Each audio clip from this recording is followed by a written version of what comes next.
Dancing in VR is the visual analog of singing in the shower. In your mind, you're Fred Astaire gracefully gliding about the dance floor. To those watching, you're an insane person spastically swatting at ephemera only you can see. Now, this isn't necessarily a bad thing. At parties, such public humiliation is all part of the fun, and alone, well, there's no one around to watch you make a fool of yourself.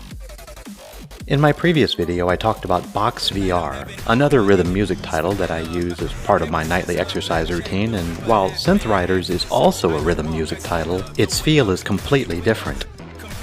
What does that mean? Well, like most other games in this genre, such as Beat Saber and Box VR, the concept comes down to using your hands to interact with incoming brightly colored geometric shapes while ducking and dodging barriers in time to music. Likewise, the shape's colors determine which hand to use, blue for left, red for right. Green chains must be consistently hit with either your left or right hand from start to finish, while orange spheres must be hit with both. Now, by the way I'm describing it, it sounds like I'm not very enthusiastic about the game itself. But nothing could be further from the truth. You see, a raw technical description of how a game is played is limited by its nature. Accurate as far as it goes, but incomplete. Let me give you an example. One could reduce a description of Half-Life Alyx's mechanics to travel through buildings, pick up weapons, shoot monsters, sob in corner. Anyone who has played it would agree that that would be an injustice to the masterful experience Valve so meticulously crafted. In much the same way, Synth Riders' core gameplay doesn't add much to the standard dance game formula, but it shines as an experience. Upon loading Synth Riders for the first time, you'll be immediately struck by its retro neon aesthetic. And by the time you reach the end of Neon Sunsets Tonight,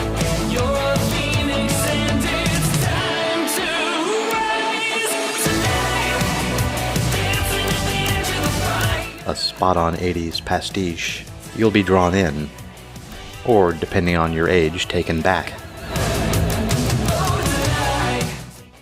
After a quick run-through of the tutorial, you're ready to start riding the neon highway. The stages are colorful, varied, and only minimally animated, but the choices are plentiful. And even on a lightweight graphics card, the frame rate is buttery smooth. Streaks of color envelop you, begging you to continue onward to the end. Seriously, this is exactly how we in the 80s imagined what VR would be. Sliding along Tron's energetic lightways to heart-pumping anthems as giant chrome heads watched over us. Simply uncanny. First, the solo experience. The game comes with music packs, more on that later, from different labels and collections, all very synth-heavy but thematically compatible. You pick one and a difficulty level and get started. Provided you don't miss too many spheres, you reach the end and receive a score which can be compared to others on the leaderboard. See how well you did against your friends, as appropriate. On harder difficulties, and given enough time, this works pretty well as a low-impact aerobic exercise. I've started mixing it into the nightly sessions for a change of pace. Since you're always facing in the same direction, those using a cabled solution should find no difficulty getting tangled up. Multiplayer is effectively the same. You create a room, you chat with others, then compete for the highest score. It does just what it needs to do. Now, the heart and soul of any music dance game is the music itself. Right at the start, Synth Riders has a generous selection of tunes, again all appropriately synth-heavy, with new collections being introduced all the time. In fact, what drove me to finally purchase Synth Riders was the introduction of its Electro Swing DLC. Those tunes just kind of grabbed me right away and made me hit the purchase button, and I'm kind of glad it did. Speaking of tunes, the game supports custom beatmaps directly from the main menu, as it should, and the Synth Riders Beatmap Editor is available for free on the Steam store.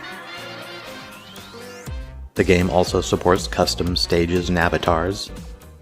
Well, which avatars would those be? Well, say you were at the aforementioned party and the people awaiting their turn are watching your monitor.